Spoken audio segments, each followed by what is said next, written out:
आज आम्ही कम्युनिटीमध्ये role play केला आहे आणि हेल्थ एज्युकेशन दिलं आहे. तर तुम्ही व्हिडिओ कंटिन्यू करून बघू शकता की आम्ही एकदम मस्त पद्धतीने रोल प्ले दिलेला, रोल प्ले केलेला आणि हेल्थ एज्युकेशन दिलं आहे. आणि एकही जण हल्ला नाही जागेहून, सगळ्यांनी व्यवस्थित ऐकलं. मला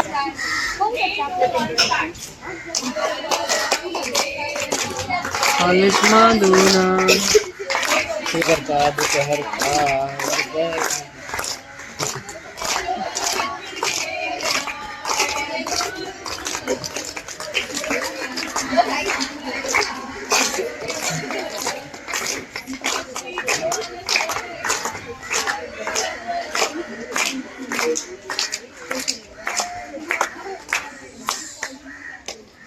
सर्वांना. आज आम्ही टेक्नो कॉलेजमध्ये फायनल इयरचे स्टुडंट्स तुम्हाला आज आरोग्यविषयक माहिती सांगणार आहोत. जसं तुम्ही इथे बघत आहात चित्रीकरण आहे.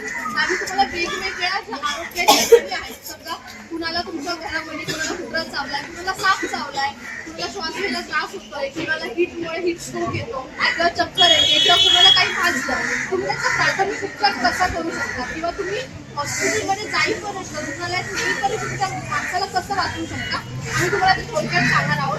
आमच्याकडे 5 ग्रुप आहेत. तुम्हाला 10 अशा ज्या आरोग्याची कहाणी आहेत त्याच्याबद्दल सांगणार आहे. तर आम्ही स्टार्ट करतो पहिल्यापासून. तुम्ही ते लक्ष देऊन पाहिजे.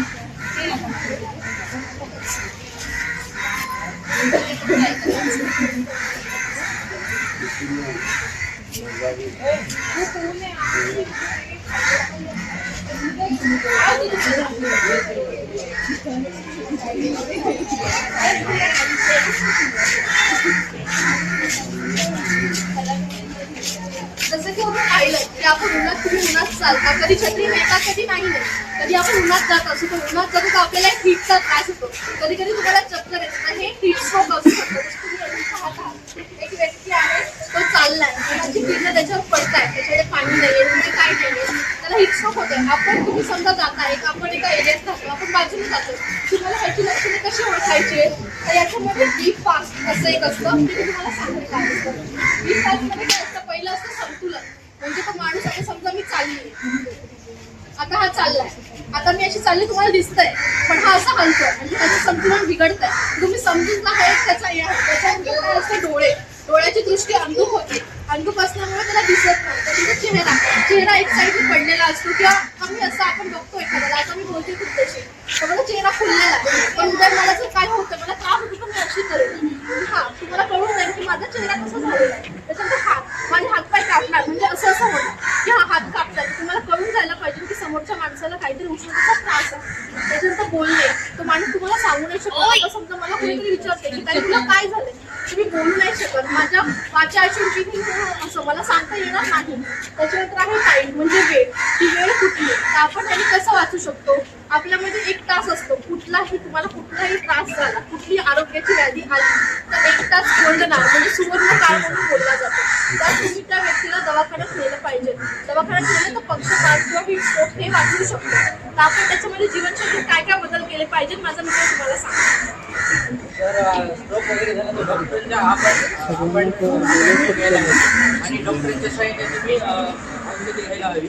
आणि तुम्ही जो डेली आहार घेत आहात त्याच्यामध्ये मीठ आणि साखर चरबी कमी असलेले पदार्थ डेली आहारामध्ये. त्याच्यामध्ये हिरवे पालेभाज्या आणि फळांचा समावेश वाढवला पाहिजे. त्याच्यानंतर तुम्ही कमीत कमी 30 मिनिटे व्यायाम करायला हवा. आणि त्याच्यानंतर तुम्ही 30 मिनिटाचा व्यायाम डेली असायलाच हवा.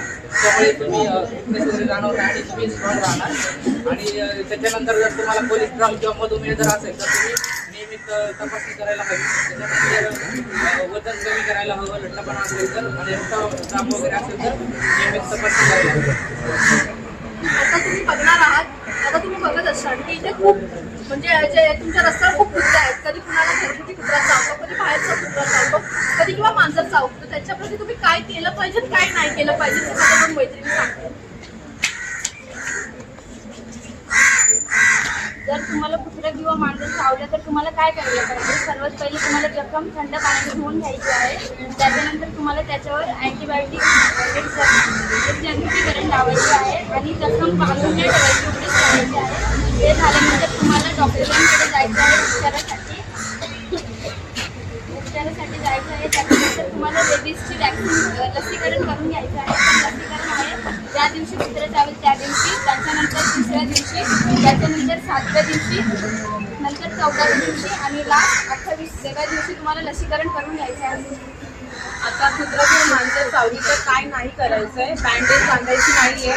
त्याच्यानंतर तुम्हाला हळद, मीठ असं सगळ्या गोष्टी लावायच्या नाहीये, रक्त दाबून ठेवायचं नाहीये आणि कुठली औषधी गोष्ट असते ना की ॲलोवेरा, कोलफट किंवा काही घरातले क्रीम असतात, पावडर असतात त्या लावायच्या नाही. सरळ तुम्हाला दवाखान्यात यायचं.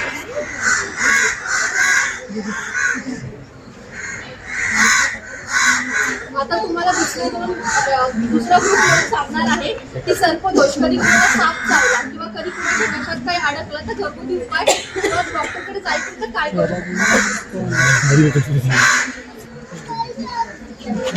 तर आम्ही आता साप चावल्यानंतर सर्पदंश झाल्यानंतर तर तुम्हाला माहिती आहे की गाव ठिकाणी लोकांना जास्त शक्यता असते साप चावले. तर साप चावल्यानंतर तो सर्पदंश झाल्यानंतर तुम्ही काय कराल आणि काय करू नये हे तुम्हाला काय करू नये. पहिलं तर सगळ्यात पहिलं तर साप चावल्या कोणतीही वस्तू तुम्हाला किंवा त्या जागेवरती पाठवायची आहे. साप चावल्या त्या ठिकाणी विष काढण्याचा प्रयत्न अजिबात करायचा नाही किंवा कापून काढायची नाही.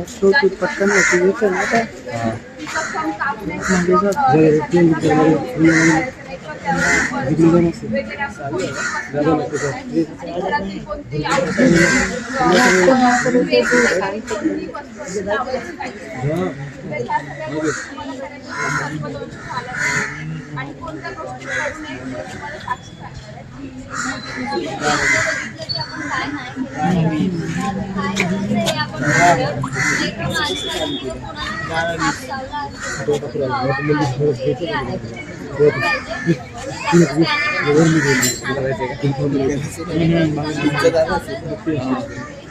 नंतर मग आपण दुसरं एक कॉल करायचा आहे. आहे 108 आहे 108 कॉल करायचा आहे. फक्त दाबपट्टीचा उपयोग करायचा आहे. आपली लसी वगैरे असते ते आपल्याला बांधायचं नाही. दाबपट्टीने काय होतं बाहेर कुठे दुसऱ्या शरीराच्या भागात पसरत नाही. दाबपट्टीचा फायदा होतो. त्यानंतर जेव्हा वाईकही आपल्याला त्या माणसाला किंवा पेशंटला आपल्याला दवाखान्यात न्यायचं आहे. काय करायचं आणि काय नाही करायचं. आपण आता बघूया की एखादा माणूस झाला दुश्मनासारखं झालं तर आपण काय करूया. तर त्याची 2 कारणं असतात. लहान मुलं असतं काही गोळ्या खातात कधी आपलं लक्ष नसतं ते कॉईल आतमध्ये टाकतात त्यामुळे मोठ्याने पण कधी कधी खाल्लेली वस्तू श्वास ती अडकते. त्यात आपण काय त्यात आपण मागेवरती मागच्या माणसाने दाब देऊन 5 वेळा दाब दिला पाहिजे आणि ते झाल्यानंतर 5 वेळा पाठीत बंद केलं पाहिजे जेणेकरून जो कॉईल आहे किंवा जी अडकलेली वस्तू आहे ती श्वास नलिकेतून बाहेर येईल. आता जर लहान बाळाला असं झालं तर आपण लहान बाळाला त्या हातावर उलट करणार आहोत आणि तेव्हा 5 वेळा आपण त्याच्या पाठीवरती टिपा देणार आहोत जेणेकरून ते कॉईल मध्ये आहे ते बाहेर येईल. या प्रकारे आपण बघितलं आहे की साप चावल्यानंतर आपण काय केलं पाहिजे काय नाही केलं पाहिजे आणि आपण हे सुद्धा बघितलं की गुदमरल्यानंतर किंवा काही गोष्टी अडकल्यानंतर त्या बाहेर कशा येतात. जसं आता तुम्ही पाहिलं की साप चावल्यानंतर काय केलं पाहिजे काय नाही केलं पाहिजे किंवा गुदमरलं तर तुम्ही काय करू शकता. बाळाने एखादा पॉईंट किंवा काही खाल्लं तर तुम्ही अडकल्यावर काय करू शकता. तर आता तुम्ही करणार आहात की तुम्हाला कधी किती दुखतं कधी लागतं काही तुम्ही हॉस्पिटल येते आपण येतो की घरी काहीतरी बांधतो आपण ते बांधण्यालाच बँडेज बोलतो. तुम्ही बँडेज कशी बांधली पाहिजे हे तुम्हाला आमचे विद्यार्थी सांगणार आहेत. तसेच विजेचा धक्का लागला तुम्ही प्रथमोपचार काय करू शकतो ते तुम्हाला आता सांगतो.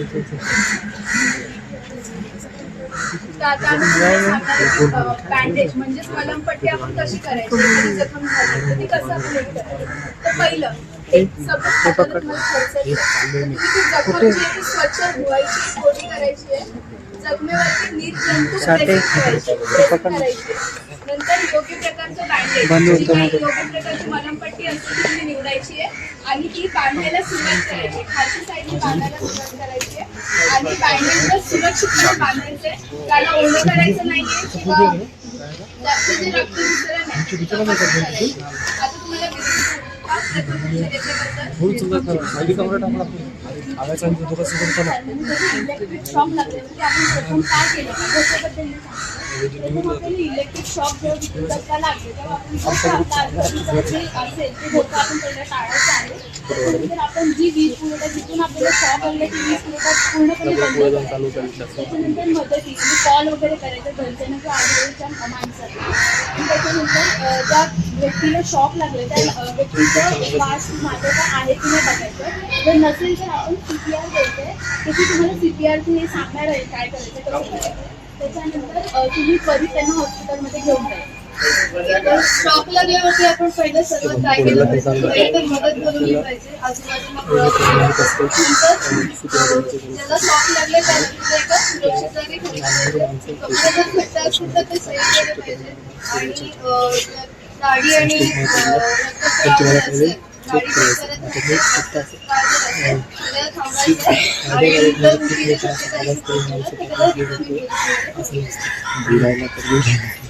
तर आता आम्ही तुम्हाला दाखवणार आहे की जर सपोज कोणाला कधी जखम झाली इजा झाली तर त्याच्यावरती आपण बँडेजिंग कसं करू शकतो.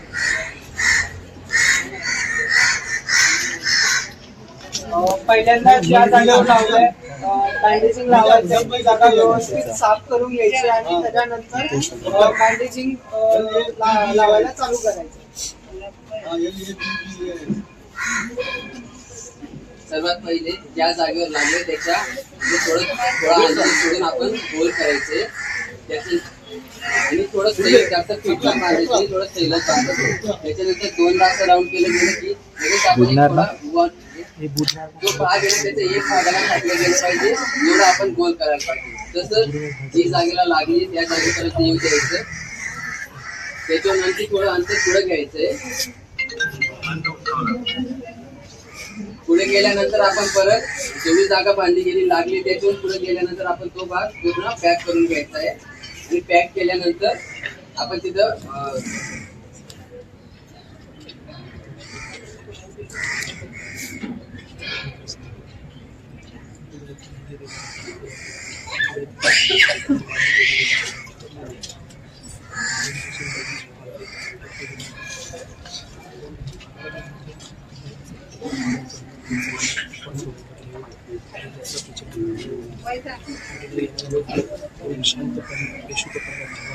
या प्रकारे आपण करू शकतो.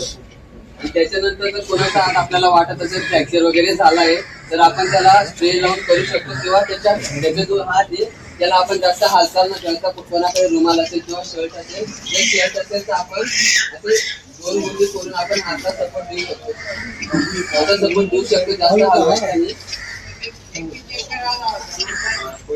किंवा टी शर्ट वगैरे घातला असेल तर आपण असं स्कार्फच्या पद्धतीने त्रिकोणी आकाराचा स्कार्फ करून तो हात आपण गळ्यामध्ये बांधू शकतो. अशा प्रकारे आपण गळ्यामध्ये बांधू शकतो. आणि याला अशा प्रकारे सपोर्ट देऊन आपण ज्या व्यक्तीला इजा झाली त्या व्यक्तीला आपण पुढील उपचारासाठी डॉक्टरांकडे घेऊन जाऊ शकतो. आता तुम्ही तुम्ही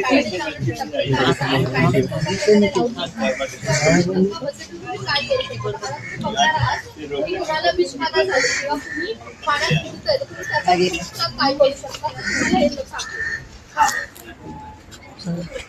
One expects त्यामध्ये मद्यपान विषबाधामध्ये आपल्याला काही लक्षणे दिसून येतात. त्या लक्षणांमध्ये पहिले येतं मंद श्वास येतो म्हणजे श्वास मंद हृदयगती होते किंवा कमी शरीराचं तापमान जे आपल्या शरीराचं तापमान आहे ते खूप कमी जातं. त्याच्यानंतर असे खूप सारे लक्षणे दिसून येतात. पण आपण घरच्या घरी काय करू शकतो तर जास्त जो माणूस मद्यपान करत असेल त्याला समजवायचं की हे चांगलं नाहीये आपल्यासाठी. आपल्या आतल्या शरीरांना खूप सारा त्रास होतो. आणि नंतर काय करायचं की त्यांना सांगायचं की तुम्ही उलटी येण्यासाठी ट्राय करा. म्हणजे जर उलटी झाली तर आतल्या जे खूप सारे आपले ऑर्गन्स आहेत त्यांना त्रास होणार नाही. आता दुसरं